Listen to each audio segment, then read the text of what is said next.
Corner, behind, corner, hands.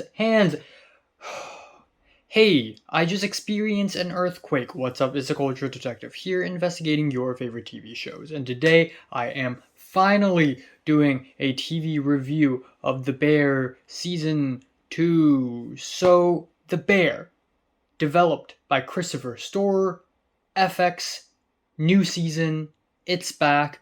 Let's talk about it. And yeah, I've been planning to watch The Bear for so long. And by that I mean I've been planning to watch season 2 of The Bear for such a freaking long time. I originally planned to watch it in December last year in 2023, but I ran out of time. So I pushed it to January, and I also ran out of time because of my short film. And then I pushed it to February, and day after day after day after day, I have to push it again and again. Usually, when I binge watch TV shows, especially TV shows where every single episode is like half an hour long, I can watch 4 episodes in one sitting.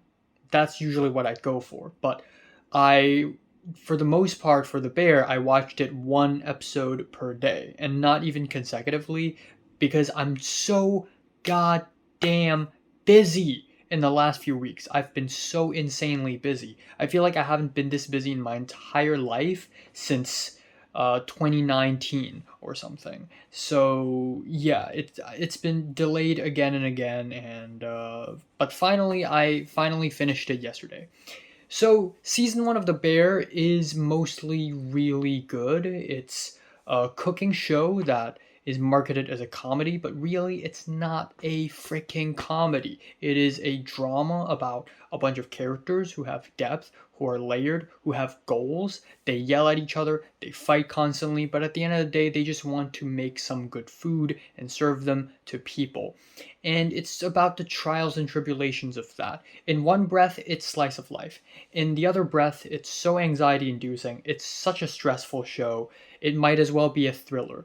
But what makes The Bear charming for a person like me is that the kitchen reminds me a lot of the film set. There are so many similarities between the two. Like, first of all, stakes are fucking high and it's really stressful. The adrenaline, it pumps. But also it's the yelling, the behind, corners. It's kind of like points, and all these other jargons. 86 this, 86 that. I believe film sets use the same term as well. Oh, bring in an apple box here. Bring in the whatever. Hands. It's kind of like, I don't know. It's just, it has a similar vibe with a film set, and the act of cooking something and then organizing it is like shooting a film and then producing it. It's there's a similarity to it, and I kind of relate. So season 1, I really enjoyed it. It's not perfect, but it's really good. Season 2, however, is bigger and bolder, and it has 10 episodes instead of 8, with episode 6 being 1 hour and 6 minutes long. Now that shows like this are premiering on streaming services and not on cable TV channels anymore, these filmmakers or showrunners pretty much don't have any restrictions in terms of episode runtime. So for all they care, they could make an episode 2 hours long, or they could make an episode 17 minutes long. It really wouldn't have mattered anymore in this day and age. But yeah, season 2 is starkly different from season 1 in that season 2 is about the opening of a new restaurant. It's at the same spot, but it is completely renewed. The whole place is newly decorated. The food they serve is now classy and high end instead of sandwiches that feel and taste like street food, which is great. It has a charm, but they really look forward to upgrading themselves.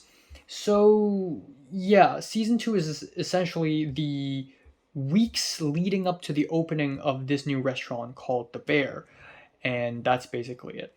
And what's interesting about The Bear is that it provides a linear story every single season. It feels like a movie but chopped up to 10 episodes, unlike your average serial TV shows where every single episode has a climax and has a slightly different premise, like Game of Thrones or Breaking Bad. And even Succession does that kinda a little bit, but that age of TV, that golden age, has pretty much passed, and now we have new ways of storytelling in episodic TV shows like this. And what's different about season 2 is that it is a lot more tender and versatile. Season 1 is full of kitchen scenes, but season 2 is all over the place. And you know, for instance, on episode 3 Sunday, we have Marcus going to Copenhagen for a while, and I believe they actually shot the episode in Copenhagen, or at least most of the exteriors in Copenhagen. And Marcus goes there for a while to learn how to make fancy desserts, and it's a slice of life episode. It's really gentle, it's really relaxing, it's very chill, and the ending leaves a warm feeling. We also have a guest appearance of Will Poulter, who is brilliant in this episode, and I just really love these very grounded, real human interactions in TV shows and movies where two characters meet and it's the first time and they're kind of cold, but the more they work together, the more they get along, and it just feels so real. Damn. Then that is followed with episode 4, Honeydew, and the whole episode is basically one gigantic montage. I mean, the first 10 minutes is a montage that's kind of fast paced, and then the last 10 minutes is also like a montage. And apparently Rami Youssef directed it, so that's kind of interesting. Narratively, I don't think it's that great of an episode or anything, but it's not bad. I can say the same thing with episodes 1 and 2. They're not bad. They set up the story pretty good, pretty much it. So from these episodes, you can pretty much tell that every single episode has a different writer and director, because every single episode feels a bit differently. We have episode 5, Pop, and it is easily my least favorite episode of season 2. For me, in my opinion, I think this episode feels like a very plain, soppy, sappy rom-com episode with Carmen and his newfound relationship with Claire. And they flirt with each other in a supermarket, and then they call, and their relationship develops, and call me an aromantic, hateful asshole if you want to, but this romance side story really feels like a filler story arc just to give Carmen some sort of thing to do, because Carmen and Sydney are the main characters of season 1, but in season 2 the spotlight is pretty much on every other characters other than Carmen and Sydney. So whenever Carmen shows up, the writers just give him this side thing that just like doesn't really go anywhere. So far it's okay. So far it's pretty good. But now we enter the second half of The Bear season 2, and oh my god, it's insane. So following that, we have episode 6, Fishes, and this is a 1 hour and 6 minute long anxiety attack. It's up there with Uncut Gems. This is some of the most nervous I've been watching anything. And this is an awkward family dinner. It's basically one flashback. The entire episode is a flashback where Carmen, his cousin Richie, his sister Natalie, they all come together with their respective families, an uncle and their mom, and they have a dinner for Christmas. And it is the most fucking intense dinner of all times. And the producers of The Bear really pour out all their money on the cast. We have Jamie Lee Curtis acting as the mom, Bob Odenkirk as the uncle, John Bernthal as Michael, the guy who killed himself, John Mulaney, Sarah Paulson, and they all act their asses off. They really give their 100% on this episode, which is crazy to see this much talent just to show up as guests. And then everything just goes to absolute shit and everyone starts yelling at each other. It's brilliant, and it's also painful to watch. And the tension is so damn high. It's kind of insane because this show is so grounded. It's so realistic. There's no alien invasion. There's no bloody battles or gunfights or car chases. There are no supervillains.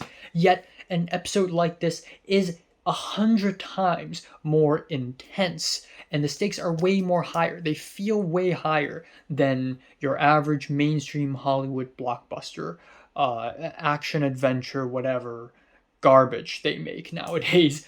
This is so good. I feel like a lot of writers in Hollywood right now needs to write some notes and take a page out of The Bear, because this episode, the writing is just so intense and it does so much with so little, and it's amazing. And the ending is crazy, and yeah, wow, Bob Odenkirk and John Bernthal yelling at each other, and it's the most intense thing I've seen. So that was a downer. The immediate next episode, Forks, is an upper in comparison. It's kind of interesting how one episode has one tone and the other is completely switched, because episode 7, Forks, is genuinely amazing. Like, I was smiling throughout the entire episode. I was so excited and hyped. So it's a Richie episode. Richie, who was my least favorite character in season 1, because every time he's on screen, he's yelling, he's being an annoying bitch, he's whiny, and he's making everyone's lives worse, and he doesn't do anything other than doing that. But Richie just experienced the greatest redemption arc since Jaime fricking Lannister. It's that fricking good. So he is sent to a fancy restaurant for a week, just to stage or shadow, to train, and his job is to dry forks. And that's basically the whole episode. But somehow it's a very classic story. A guy who hates doing job, who hates working there, dries forks, and he's like, what's the fucking point of this? And then as the episode goes along, he learns the importance of service, and then he gets more and more invested into this whole restaurant thing, and then at the end he comes out a new man. It's such a basic story idea, but it's executed so damn well. Richie just rocketed from being my least favorite character to my favorite character. And again, it's just a goddamn restaurant. It's not like a battlefield or anything. But the way it's edited, the way it's written, the way it's shot, the show makes it feel like some kind of sacred place, and Richie learns the way of that sacred place, of that restaurant. This is the training arc that a lot of anime fans get hyped up on. This is fucking awesome. And the cherry on top is Olivia Colman guest featuring at the end. She's awesome. She's amazing. What an amazing episode. At some point, Richie just sings along to Taylor Swift's Love Story while driving really fast. I would probably do the same thing if I was him. Let's just say that. Then we have the last 3 episodes, Bolognese, Omelette, The Bear. All pretty good. The finale has a very impressive long take, and so impressive that when the long take ended, I didn't even notice it. It was such a smooth transition. And again, lots of rising tensions, lots of crazy editing that I really love. The romance part is kind of dumb, but overall the episode is really great. Particularly the scene where after the shift, so they finally started their restaurant, and it's a soft opening. It's not like an official opening. And it's a soft opening, which means that they're inviting their family and friends in the restaurant, and it's a test run, but the stakes are high. They're allowed to make mistakes because it's, again, soft opening, but still, this is the first time they're actually working together.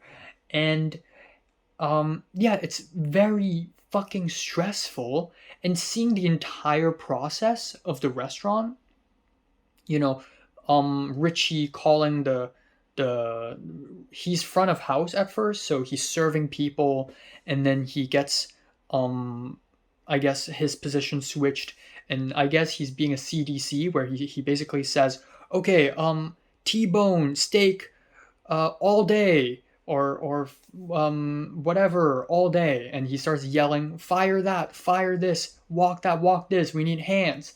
And then we have the chefs doing their own thing, and seeing the entire process laid out in front of our eyes in real time is actually fascinating, because again, it just really reminds me of filmmaking. It's like the production department is doing their thing, the second AD is talking to the cast, the first AD is working with the crew, the camera team fire them, like fire them up, like do your job, not fire them, Art department, do your thing. Sound, do your thing. And the whole thing comes together and we roll. It has a similar vibe, and it's just like, it's so immersive, and I just really love that. And a shot I really love is after the whole thing, Sydney still hears the printer printing these tickets, and it stressed her out so much she starts vomiting. Minor spoiler alert, but it's so real. So yeah, The Bear season 2 is fantastic. I don't think every single episode is great. There are definitely some dull moments here and there, but when it's great, it's absolutely amazing. And yeah, it's just food. What can I say? I am giving The Bear season 2 a decent 8 out of 10. So, have you watched The Bear season 2? Comments below, let me know. Subscribe if you want more, and thanks for watching.